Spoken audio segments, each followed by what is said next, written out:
Thank you. Naman, sino ba siya? Sumasagi ka palagi sa utak. Next! Lo, di pa nga ako tapos eh. Ba't walang magagaling? Mukhang magaling siya. Kifi! Ang Kifi ko!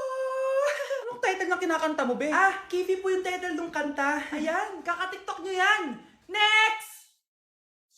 Sana naman maayos na yung kasunod. Zobagut. Habang tayo... Excuse me lang ha. Mali ata kayo na sinalihan ng contest. Singing contest po to. Akala ko po kasi X Factor. Bye-bye. Next! Ang pogi niya. Anita Maxwin! Ano daw? Anita Maxwin! Tama na to. Ayoko na. Wait lang po. Wow! Yay! Uy, mukhang magaling to Kalma.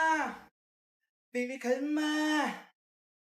Hi guys! So ngayon pinuntahan ko si Lola kasi nag-promise ako sa kanya kung sino man ang magiging jowa ko, ipapakilala ko sa kanya. So tara, samahan niyo ako.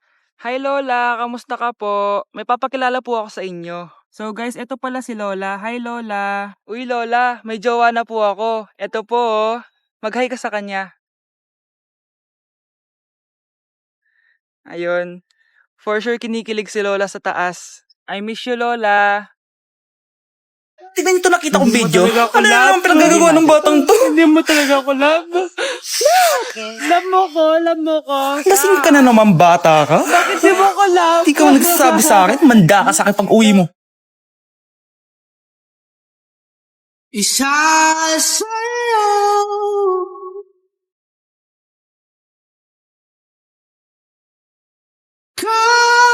Kasolo.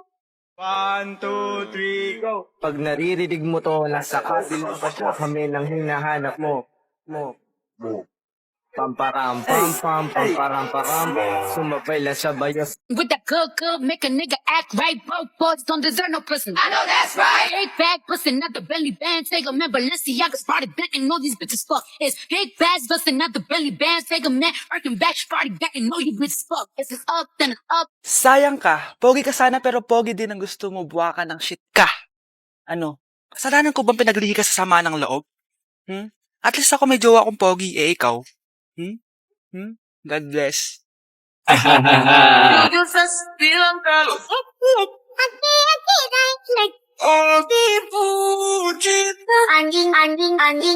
bang.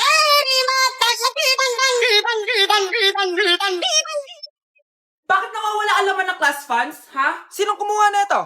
Ma'am, kilala ko po kung sino yung kumuha. Oh, Samantha, sino kumuha? Sino pa ba, ma'am? This is Scarlett. Ha?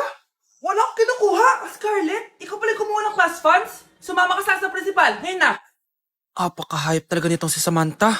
Bye, Scarlett. Dami nito Mukhang makakabili na ako ng bagong phone. Ha! Nahuli din kita. Ikaw pala yung kumukuha ng mga class funds natin? Oo, ako yung kumukuha. Bakit? May problema ba? Ang problema ko, ikaw. Ako pa sinisisi mo na kumukuha ng class funds, ikaw naman talaga? Isusumbong kita kay ma'am. Wala ka namang ebidensya. Ikaw ang isusumbong ko dahil naniniwala naman sa akin si ma'am. Umanda ka sa akin, Samantha. Wow, may bagong phone si Samantha. Sana all. Bigay ito ng parents ko, guys. Class! Sino naman kumuha sa class funds? Si Scarlett po yung kumuha, ma'am. Pagsabihan nyo nga yan. Ako na naman? Nagpapatawa ka ata, Samantha. Talaga ba, Samantha? Kitang-kita ko na kumuha ka dito. At narinig ko, nabalak mo na naman si Scarlett. Ma'am, di po ako yun. Gagawin mo pa ako sinungaling? Diyan ka naman magaling, di ba, Samantha? Sa pagsisinungaling? Sumama ka sa akin sa principal at ipapatawag ko yung magulang mo. Buti nga sa'yo, Samantha. Deserve mo yan. Nag-uumpisa pa lang ako. Nay, gusto ko daw makilala ng jowa ko. May jowa ka pala, anak? Oo naman, Nay. Sa ganda kong to. Ay, eto pala siya, Nay. Oh, kasama niya pala lolo niya. Ano lolo, Nay? Yan yung jowa ko. 75 years old na siya. Ha? Jowa mo yan? Malapit na mamatay yan Grabe ka naman! Malakas pa ako! Oh, ayan na. Inuubo na. Nay, ano ka ba? Sa akin mapupunta lahat ng pera niya. Sige. So, yayaman na tayo? Oo, Nay. Yayaman na tayo. Sige. Pinapayagan ko na kayo magpakasal ng anak ko. Talaga? Salamat, Ano nangyayari sa'yo, babe?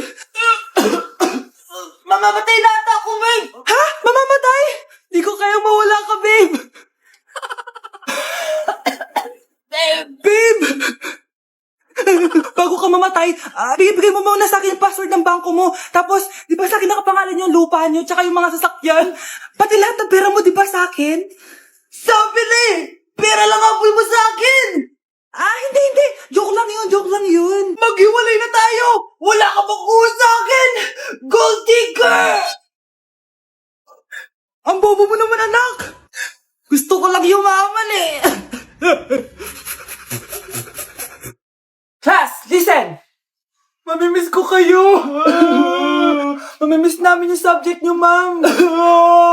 Mamimiss kita, ma'am, kahit wala naman ako natutunan sa inyo. Ano ba yung tinuro mo? Aba, nag-iiyakan na kami dito? Naglalato-lato ka pa din? Kahit inagaw mo sa akin yung crush ko, mamimiss kita. Ikaw din, mamimiss kita. Kahit ang baho ng hininga mo, kahit palagi mo ako nililista sa noisy, mas maingay pa din yung putok mo. Lo, paano naging valedictorian yan? Nangungopia lang yan sa akin eh. Di ko na patatagalin. Sa teacher ko, na ang daming pinapagawa, palaging galit. Sa principal namin ngayon ko lang nakita, nandyan po pala kayo. Sa mga classmates kong amoy putok at puro kopya sa akin kahit may set A, set B. At sa crush kong di ako ginawa, ang dami mong time, be. O ano ka ngayon? Pangit mo. Maraming salamat sa inyong lahat. Yun lang.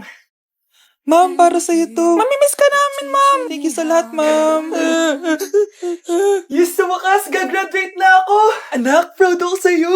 Aba, bakit ka nandito? Ma'am, di ba graduation po natin ngayon? Ay, hindi ka gagraduate. Bagsak ka sa akin, di ba? Ayan, kakalato-lato mo yan. Humanda ka sa akin sa bahay. See you na lang next year.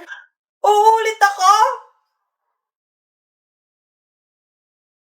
Mga anak, maganda ba? Oh, mawawala ako ng 3 araw Nay, kailangan ba talaga tumuloy doon? Importante yun, anak. Minsan lang ikasal yung kumare ko, no? Tsaka sa Cebu siya gagawin, di ba? Shala. Basta, Nay, mag-ingat ka, ha? Oo naman, anak. Huwag ka mag-alala. O siya, naalis na ako. Mga kapatid mo,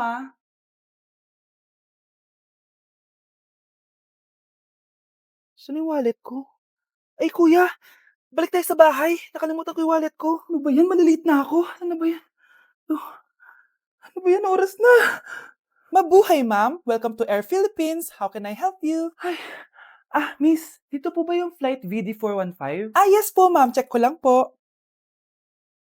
As per dito, ma'am, nakaalis na po yung aeroplano. Ha? Hindi ako pwede malit sa kasal na kumari ko. Kailangan kong umabol. Ma'am, kailangan niyo po ulit mag-rebook ka. So, ang next available flight is bukas pa po, ma'am. Ano ba yan? Gawin mo ng paraan. Diyos ko, sayang lang pera ko. Wala palang kwenta tong airlines niyo eh. Uwi na nga lang ako. Sorry, ma'am. Oh, Nay, nandito ka na agad? Akala ko ba 3 araw ka mawawala? Di ayun, naiwan ako ng aeroplano. Alam mo, parang pinipigilan talaga ako ng universe makaalis eh. Nay, buksan mo yung TV. Ha? Bakit? Breaking news! Nandito tayo ngayon sa site kung saan nag-crash ang flight VD415. Ayon sa mga otoridad, walang nakaligtas sa mga pasahero nito. Kaya pala, kung nakasakay ako dun sa aeroplano na yun, patay na ako ngayon. Oh, maganda na kayo. Mag-Christmas party na tayo. Merry Christmas, babe! Babe, putok ka ba? Bakit naman, babe? Papakiligin mo na naman ako eh. Wala lang, amoy putok ka lang. Harsh mo naman, babe. Guys, mag-research na tayo, Pasko na, research pa rin tayo sa utak mo. Bahala ka. Mag-research ka mag-isa mo. Okay, whatever. Okay, dalawa. Mamili na kayo ng regalo dito. Mas malaki yung isa. Mas maganda siguro yun. Nay, malaki po yung sa akin. Ito sa'yo, Kyle, ito sa'yo. Thank you po, Nay. Buksan niyo na. Wow, iPhone 20 Pro Max. Buksan ko na rin yung akin. Ano kaya laman dito?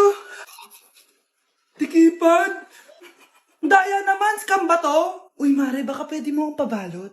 Sige, Mare. Pati to, tsaka yun, Mare. Sige, Mare. Pati din yun, Mare. Pati to, Mare, tsaka yun. Ikaw na lang kaibalutin ko. Mare! Nakikiramay po ako sa pagkawala ng asawa niyo. Masakit para sa amin ang pagkawala niya. Kailan pala namin makukuha yung mga ipapamana niya sa amin? Ipaprocess pa po namin yun, ma'am. I-update na lang po namin kayo. Sige po, attorney. Sakit ng pagkawala niya. Nay, tignan mo, may medal ako. Ano namang paki ko dyan? Di ka ba proud sa akin? Hindi. At wala akong paki sa'yo. Iniwan ka na ng tatay mo, di ba? Kaya pwede ka na umalis dito. Bakit ka ba ganyan sa akin, Nay? Huwag mo nga akong matawag-tawag na nanay dyan. Kadiri. Hindi kita anak. Ang nanay mo, wala na. Malandi kasi. Nay, gutom na ako. Ay, gutom na baby ko. Wait lang, mag-order ako ng steak for you, ha? Yay! Steak, my favorite! Ampun lang pala ako. Nasaan na yung totoo ko, nanay?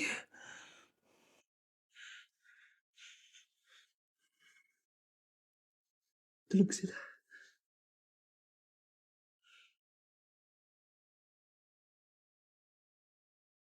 Nasaan na yun? Ito ba si nanay? Sino ba ito tumatawag na to? Muntik na yun.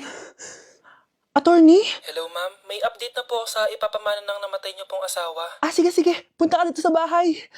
Sa wakas, ito na yung araw na pinakahihintay ko. Hoy, ikaw! Pag dumating dito si attorney, magtago ka. Hindi niya pwede malaman na may isa pang anak ang asawa ko. Ah, sige po. Ma'am, nakuha na po namin yung last will and testament ng asawa niyo. Ang nakasulat po dito ay, ang 50% ng kayamanan niya ay mapupunta po sa inyo. Mali ata yan, attorney. Dapat 100% ang mapupuntang kayamanan niya sa amin. Kami lang ang pamilya niya eh. Bali ma'am, ang nakasulat po kasi dito ay ang isang 50% po ay mapupunta sa isa niyang anak. Ano? Baka yan yung isa naming anak na nawala? Oo, sa amin na lang yan. Ako ang isa pang anak ni Ramon.